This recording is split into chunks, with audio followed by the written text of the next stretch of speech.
اعوذ باللہ من الشیطان الرجیم، بسم اللہ الرحمن الرحیم کے کلاس 5۔ آج ہم چیپٹر پڑھیں گے عفو و درگزر۔ پیج نمبر ہے 59۔ بسم اللہ الرحمن الرحیم۔ عفو اور درگزر دوسرے کی غلطی معاف کرنے کو کہتے ہیں۔ انسان دوسرے کی غلطی کا بدلہ لے سکتا ہے، لیکن اس کے باوجود وہ دوسرے کو معاف کر دیتا ہے۔ اسی کو عفو درگزر کہا جاتا ہے۔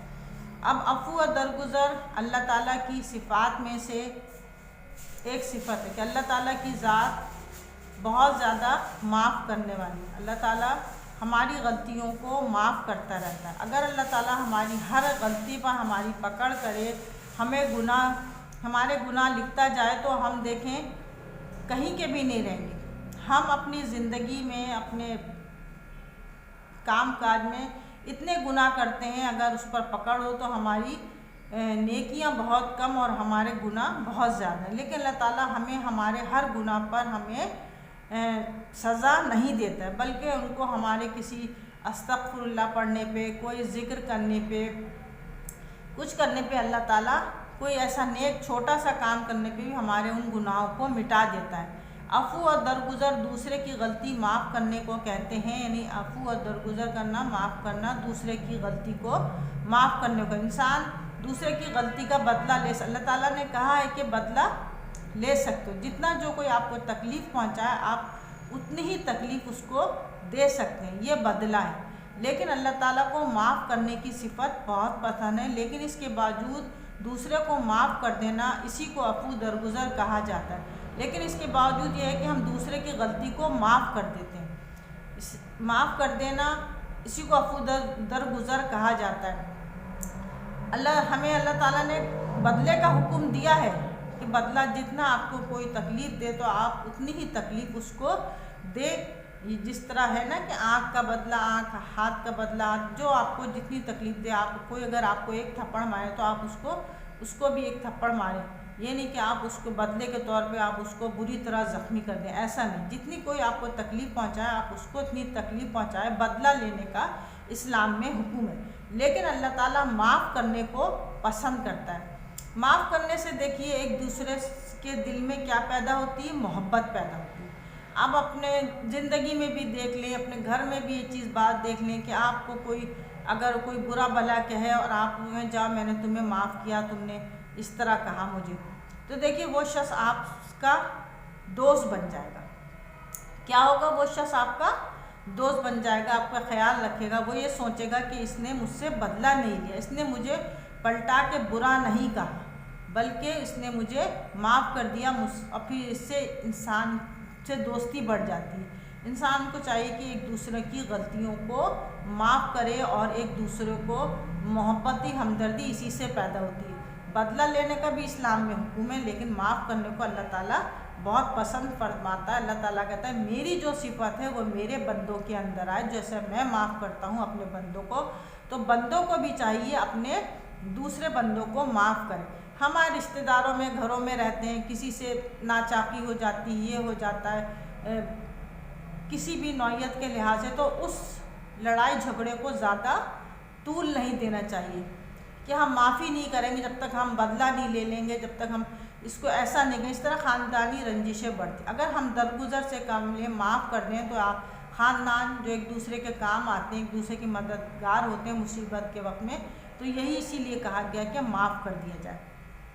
اللہ تعالیٰ خود عفو درگزر کرتا ہے۔ جو اللہ تعالیٰ خود کہہ رہا ہے میں عفو درگزر کرتا ہوں۔ ہم سب کو پتہ ہے کہ اللہ تعالیٰ ہمارے بہت سے گناہ معاف کر دیتا ہے، اور درگزر کرنے والوں کو بھی بہت پسند کرتا ہے، اور اللہ تعالیٰ چاہتا ہے میرے یہ بندے بھی اپنے اندر درگزر کی صفات پیدا کریں، ایک دوسرے کو معاف کرنے کی۔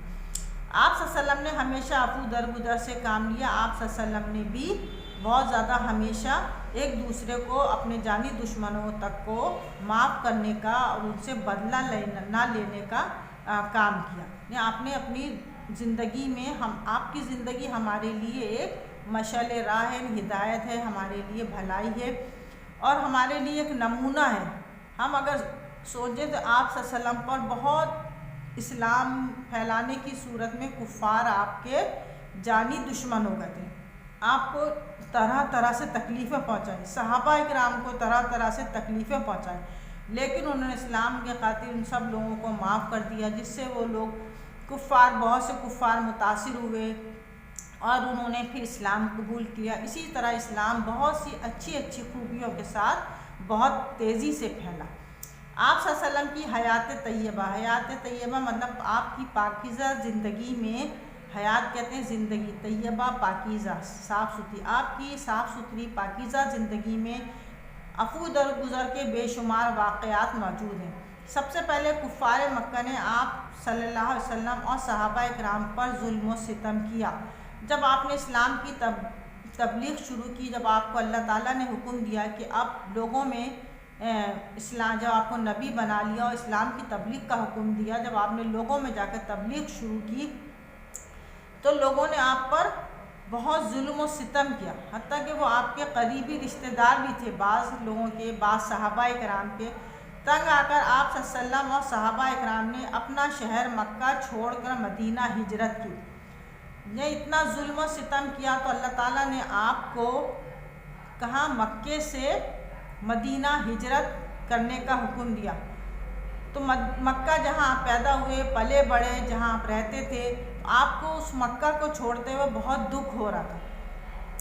جب آپ مکہ چھوڑنے لگے اپنی جگہ تو آپ نے مکہ کی طرف دیکھ کر فرمایا تھا کہ اے مکہ تو مجھے بہت اچھا لگتا ہے، اس لیے کہ جہاں انسان پیدا ہوتا ہے، پلتا ہے، بڑھتا ہے تو وہاں سے وہ مانوس ہو جاتا ہے، وہاں اس جگہ سے اسے محبت ہو جاتی ہے، وہ جگہ اسے اچھی لگنے لگتی ہے، اس کا دل اس جگہ کو چھوڑ کر کہیں جانے کو نہیں چاہتا۔ تو وہی مکہ میں آپ صلی اللہ علیہ وسلم پلے بڑے، جب آپ کو نبوت اللہ تعالیٰ نے کہا کہ ظلم سے یہ جگہ چھوڑ کر مدینہ ہجرت کر جاؤ، تو پھر آپ نے مکہ کی طرف دیکھ کر کہا کہ مجھے تو یہ چھوڑنے کو دل نہیں چاہ رہا، لیکن جو یہاں تیرے بسنے والے لوگ ہیں وہ ہمیں یہاں رہنے نہیں دے رہے، مکہ کے لوگ ہمیں یہاں پر رہنے نہیں دے رہے، ہم پر اتنا ظلم و ستم کر رہے ہیں کہ اللہ تعالیٰ نے ہمیں حکم دیا ہے کہ یہ مکہ شہر چھوڑ کر مدینہ ہجرت، مانے ایک جگہ چھوڑ کر دوسری جگہ اللہ تعالیٰ کی خاطر جانا۔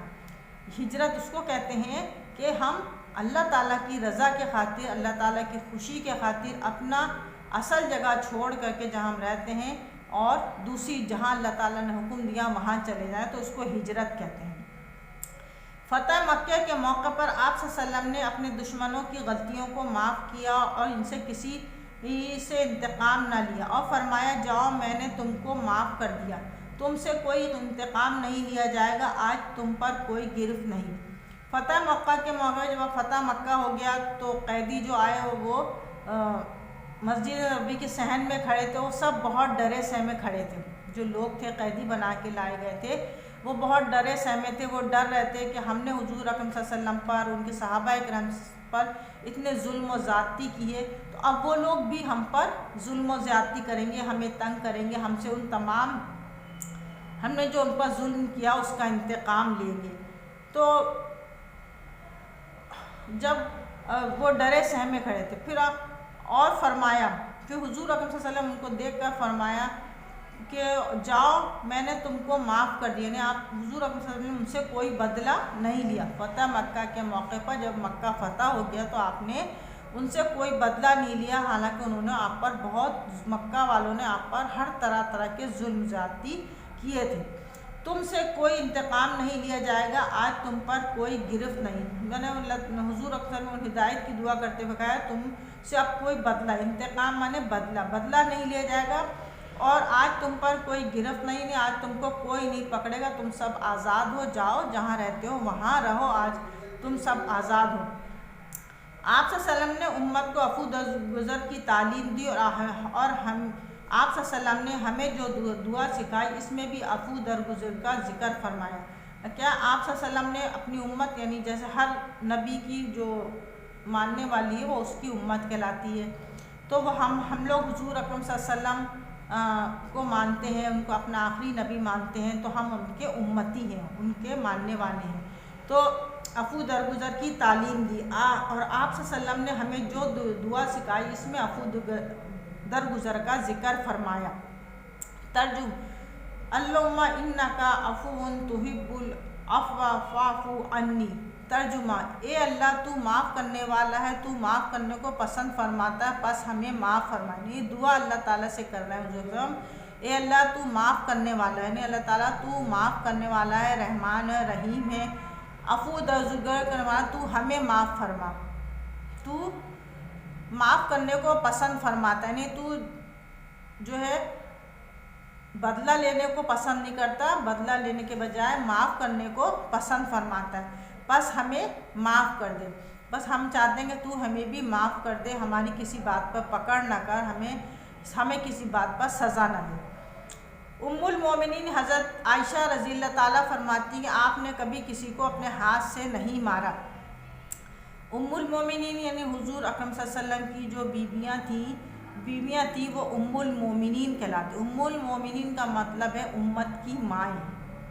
حضرت عائشہ بھی حضور اکرم صلی اللہ علیہ وسلم کی بیوی تھیں اور وہ فرماتی ہیں کہ آپ نے کبھی کسی کو اپنے ہاتھ سے نہیں مارا، یعنی آپ صلی اللہ علیہ وسلم نے کبھی کسی کو اپنے ہاتھ سے نہیں مارا، کبھی کسی کو نہیں مارتے تھے، ہاں زبان سے اس کو بہت اچھے الفاظ میں منع کرنا ہوتا تھا، منع کرتے تھے۔ نہ کبھی کسی سے انتقام لیا، نہ مطلب اگر کوئی ان کی ذات پر بہت سے لوگوں نے بہت ظلم کیے، بہت یہ کیے، لیکن آپ نے کبھی ان سے انتقام یا بدلہ نہیں لیا۔ ہاں اگر کہیں اللہ تعالیٰ کے کسی قانون کو توڑا گیا تو آپ نے اللہ تعالیٰ کے حکم کے مطابق اس کی سزا کو نافذ کیا۔ ہاں اگر اللہ تعالیٰ کے کسی قانون کو توڑا گیا، یعنی جو اللہ تعالیٰ نے سزائیں مقرر کی ہیں اس کے قانون توڑنے پر، جیسے چوری کرنے پہ ہاتھ کاٹنا اور اسی طریقے مختلف جو سزائیں ہیں جو اللہ تعالیٰ نے منتخب کی ہیں، اگر آپ اس کو اس وقت اپنی رحم دلی اور معافی کی وجہ سے نافذ نہیں کرتے، نافذ کرنا اس پر عمل کرنا، اس سزا کو دینے میں عمل کرنا، کہ چوری جو کرتا تھا اس کو کیا کرتے تھے، اس کے ہاتھ کاٹنے کا حکم ہے، جو قتل کرتا تھا اس کو بھی قتل کرنے کا حکم ہے، معاف کرنے میں۔ اگر اس کو آپ صلی اللہ علیہ وسلم اگر اس وقت اس کو سزا نہیں دیتے تو جو اللہ تعالیٰ کے احکامات ہیں پھر ان پر عمل نہیں ہوتا۔ تو جو اللہ تعالیٰ کے احکامات کی خلاف ورزی کرتا تھا، جو اللہ تعالیٰ کا حکم تھا کہ اس خلاف ورزی پر یہ سزا ہے، تو وہ سزا آپ نے دی، لیکن اپنی ذات پر اگر کسی نے آپ کی ذات پر کوئی تکلیف پہنچائی، کچھ کیا، تو آپ نے اس پر سزا نہیں کی بلکہ معاف کر دیا۔ سب سے بڑا تو طائف کا واقعہ ہے کہ جب آپ کو اللہ تعالیٰ نے آپ شہر طائف میں گئے اپنی اسلام کی تبلیغ کے لیے اور لوگوں کو اسلام کی دعوت دی، تو وہاں کے لوگوں، طائف کے لوگ امیر لوگ تھے، بڑے بڑے سردار وہاں رہتے تھے۔ تو جب وہاں گئے تو وہاں کے لوگوں نے دیکھا کہ جب یہاں پہ اسلام کے لیے پھیلانے کے لیے حضور اکرم صلی اللہ علیہ وسلم اور ان کے صحابہ اکرام آئے تو انہوں نے ان پر ظلم و زیادتی کی، اور یہاں تک کہ اب خراب لڑکوں کو آپ کے پیچھے لگا دیا، جو آپ کے پیچھے آوازیں کستے، آپ کو گالیاں بکتے، آپ پر پتھر برسائے کہ آپ کے جوتے خون سے بھر گئے تھے۔ پھر اللہ تعالیٰ کو غصہ یا غضب آیا تو آپ نے پہاڑوں کا فرشتے کو بھیجا، وہ آپ کے پاس آیا اور کہا کہ محمد صلی اللہ علیہ وسلم اگر آپ حکم دیں تو دو پہاڑوں کو آپس میں ملا دیں تاکہ طائف کے لوگ جو ہے وہ اس میں کچل جائیں، دب کے مر جائیں۔ تو آپ صلی اللہ علیہ وسلم اتنے رحم دل تھے، اتنے معاف کرنے والے تھے، آپ نے ان کی غلطیوں کو معاف کیا اور کہا کہ میں نے انہیں معاف کیا اور ان سے اللہ تعالیٰ کے لیے ہدایت کی دعا کرتا ہوں۔ یعنی اتنا رحم دل تھے، ہم میں سے دیکھیے اتنا ظرف کسی میں نہیں ہے کہ ہم لوگ کیا ہوتا ہے بدلہ لینے پہ فوراً ترجیح دیتے، معاف کرنے کو اگر کوئی ہمیں کچھ کہے تو ہم فوراً پلٹا کے اس کو اسی کا جواب دے دیتے، معاف نہیں کرتے۔ بہت کم لوگوں میں اس صفت پائی جاتی ہے، تو معاف کرنے کی صفت کو زیادہ سے زیادہ کرنا چاہیے تاکہ زیادہ سے زیادہ ایک دوسرے کے لیے پیار و محبت آپس میں بڑھے۔ اسی طریقے سے جن میں سے آپ صلی اللہ علیہ وسلم اور صحابہ اکرام نے دشمن کو بڑی سی بڑی غلطی پر معاف کیا اور ان سے اپنی ذات کی وجہ سے بدلہ نہیں، یعنی اپنی ذات کی وجہ سے کسی صحابہ اکرام نے یا حضور اکرم صلی اللہ علیہ وسلم نے بدلہ نہیں لیا۔ آپ صلی اللہ علیہ وسلم صحابہ اکرام کے درگزر سے متاثر ہو کر بہت سے کافروں نے اسلام قبول کیا، جو اچھی باتوں سے متاثر ہو کر، اچھی بات سے کسی شخص کے اخلاق سے متاثر ہو کر اپنا مذہب چھوڑ کر اسلام قبول کیا۔ ایک دفعہ آپ صلی اللہ علیہ وسلم ایک غزوے میں تھے، آپ صلی اللہ علیہ وسلم ایک درخت کے نیچے آرام فرما رہے تھے، ایک کافر نے موقع پا کر آپ کو قتل کرنے کی کوشش کی، کافر کے ہاتھ میں تلوار تھی۔ آپ صلی اللہ علیہ وسلم، اللہ تعالیٰ نے آپ صلی اللہ علیہ وسلم کی مدد کی، کافر مغلوب ہو گیا آپ صلی اللہ علیہ وسلم نے کافر پر قابو پانے کے بعد اسے معاف کر دیا. یعنی مطلب اتنی بڑی بات ہے کہ آپ کسی بھی غزوہ کسے کہتے ہیں؟ وہ جنگ جس میں آپ صلی اللہ علیہ وسلم خود سپہ سالار یعنی کمانڈر کی حیثیت سے بڑے اس کی حیثیت سے شریک ہوئے، اس کو غزوہ کہتے ہیں. آپ درخت کے نیچے مطلب لڑائی کے بعد آرام فرما رہے تھے، ایک کافر نے جیسے اس کو موقع ملا آپ کو قتل کرنے کی کوشش کی. کافر کے ہاتھ میں تلوار تھی. اللہ تعالیٰ نے آپ کی مدد کی. اللہ تعالیٰ تو آپ صلی اللہ علیہ وسلم کی بہت مدد کرتے تھے. کافر مغلوب ہو گیا، یعنی کافر کے ہاتھ پر قابو پا لیا گیا، اور آپ نے قابو پانے کے بعد کیا کہ تلوار اس کے ہاتھ سے نیچے گر گئی اور آپ نے پھر اس کو معاف کر دیا. ایک دفعہ حضرت علی نے کافر کو نیچے گرا دیا اور اس کے سینے پر بیٹھ گئے. کافر نے آپ رضی اللہ تعالیٰ عنہ کے منہ پر تھوکا. آپ رضی اللہ تعالیٰ کو بہت غصہ آیا، لیکن آپ رضی اللہ تعالیٰ نے اس سے ذاتی انتقام نہیں لیا اور معاف کر دیا. اس پر وہ کافر مسلمان ہو گئے. یہ حضرت علی کا واقعہ ہے کہ وہ کافر کو نیچے گرا کر کے اس کے سینے پر بیٹھ گئے. کافر نے غصے میں آ کر کے آپ کے منہ پر، آپ رضی اللہ تعالیٰ عنہ کے منہ پر یعنی حضرت علی کے منہ پر تھوک دیا. حضرت علی رضی اللہ تعالیٰ کو ظاہر بات ہے کوئی انسان کسی کے منہ پر تھوکے تو بہت غصہ آتا ہے اور بہت برا. اگر اس نے تھوک دیا، کوئی ہمیں اگر ہلکا سا کوئی تھپڑ بھی مار دے تو دیکھیے آج کل میں ہمیں برداشت کی قوت نہیں ہے تو ہم فوراً بدلہ لینے کے لیے پھر ہم بھی اسی کو مارنا شروع کر دیتے. تو لیکن حضرت علی نے اپنا ذاتی انتقام نہیں لیا. اگر چاہتے تو اس نے آپ کے منہ پر تھوکا تو آپ اس کو مارتے، لیکن آپ نے اس سے، آپ کو بہت غصہ تو آیا لیکن آپ نے اس سے ذاتی انتقام نہیں لیا. ذاتی یعنی جو اپنا ذاتی طور پر بدلہ نہیں لیا، بلکہ کہا میں نے تجھے معاف کر دیا. وہ اس بات سے متاثر ہو کر مسلمان ہو گیا. صحابہ اکرام نے ہمیشہ عفو درگزر کو اپنی زندگی کا شعار بنایا. شعار مانے طریقہ، یعنی ہم کوشش کرتے تھے کہ زیادہ سے زیادہ لوگوں کو ان کی غلطیوں پر معاف کر دیں، ان کے ظلم و ستم پر انہیں معاف کر دیں، اور پوری کوشش کہ عفو درگزر سے کام لیں کہ ان کی غلطیوں کو معاف کر دیں اور ان سے بدلہ نہ لیں. ہمیں بھی چاہیے کہ ہم عفو درگزر کی خوبی کو اپنے اندر پیدا کریں تاکہ ایک مثالی معاشرہ قائم ہو سکے اور اس کے ذریعے سب لوگوں کو وطن میں امن و محبت پیار مل سکے. یعنی کتنی اچھی بات کہی ہے کہ ہم اگر عفو درگزر سے کام لیں گے، صفت پیدا کریں گے تو ایک مثالی معاشرہ ہوگا. گھر کے اندر سے یہ بات شروع کریں تو گھر کے اندر بھی بہن بھائی ایک دوسرے کی غلطیوں کو معاف کریں، ماں باپ بھی بچوں کی غلطیوں کو معاف کریں تو کیا گھر میں ایک سکون کی فضا ہوگی. بات بات پہ لڑائی جھگڑے نہیں ہوں گے، بات بات پہ کوئی چیخ پکار نہیں ہوگی. سب اپنے آپ میں صبر و تحمل سے اور عفو درگزر سے کام لیں کہ چلو چھوٹا ہے یہ کہہ کے معاف کر دیں، بدلہ نہ لیں. تو اسی طریقے سے سب معاشرے میں بھی کوئی کسی معاملے میں کسی کی رہتے ہوئے کسی سے کوئی غلطی ہو جائے، کچھ ہو جائے تو ایک دم لڑائی جھگڑے پہ نہ اتر آئیں، بلکہ عفو درگزر سے کام لیں. ایک دوسرے کو اکسائے نہ کہ چاہو تم بھی بدلہ لو، تم تو بزدل ہو، تم تو یہ نہیں کر سکتے، وہ نہیں کر سکتے. اس طریقے سے ایک دوسرے کے جذبات کو غلط بیانی سے نہ بھڑکائیں. اس طرح کیا ہوتا ہے، خون خرابہ ہوتا ہے. بچوں کے بہکانے پر جو والدین طیش میں آ کر کے غلط فیصلہ کرتے ہیں وہ پچھتاتے ہیں. دیکھیں ہمارے میڈیا پہ بھی اکثر خبریں آتی ہیں کہ ذرا سی بات بچوں نے کیا ہے تھوڑی دیر بعد تو مل ہی جانا. بچوں کی لڑائی جھگڑوں میں خاندان کے اتنے افراد نے ایک دوسرے کو گولی مار دی اور مر گئے. کیا ہوا؟ قصہ ہی ختم ہو گیا نا. اگر اس عقل سمجھ سے کام لیتے، عفو درگزر سے کام لیتے، اللہ تعالیٰ نے ہمیں کیوں یہ باتیں بتائیں؟ اسی لیے بتائیے نا کہ ہم سکون سے رہ سکیں. بچے آ کے کھیلتے کھیلتے والدین کو بھڑکاتے ہیں، بہکاتے ہیں کہ فلاں نے ایسا مار دیا ویسا مار دیا. اب پہلے اپنے بچوں سے ان کی وجہ پوچھیں، غلطی پوچھیں، اگر ہو تو معاملے کو رفع دفع کر کے معاف کر کے بات کو ختم کریں، نہ کہ ایک دم طیش میں آ کے باہر نکل جائیں اور لڑائی جھگڑا شروع ہو جائے. اس میں کیا ہوتا ہے، قتل و غارت گری ہی ہوتی ہے. اب بعض دفعہ ہوتا ہے، نیوز میں آتا ہے، خبروں میں آتا ہے کہ ذرا سی بات پہ کیا ہو گیا کہ بندوقیں چل گئیں، کہ لوگوں نے ایک دوسرے کو گولی مار دی. کیا ہوتا ہے، بچے کچھ دنوں بعد مل جائیں گے، کھیلنے لگیں گے اگر وہ چھوٹے نہ سمجھ ہوئے، اور پھر اس طرح انسانی جانوں کا ضیاع ہوا، ایک گناہ ہوا. تو اس طرح کوشش کرنا چاہیے کہ انسان ایک دوسرے کی غلطی کو معاف کر دے، آپس میں بات کر کے صلح کر لے، اور اس طرح کی لڑائی جھگڑوں کو ہوا نہ دے، اور اس طرح کی لڑائی جھگڑوں کو پھیلائے نہ۔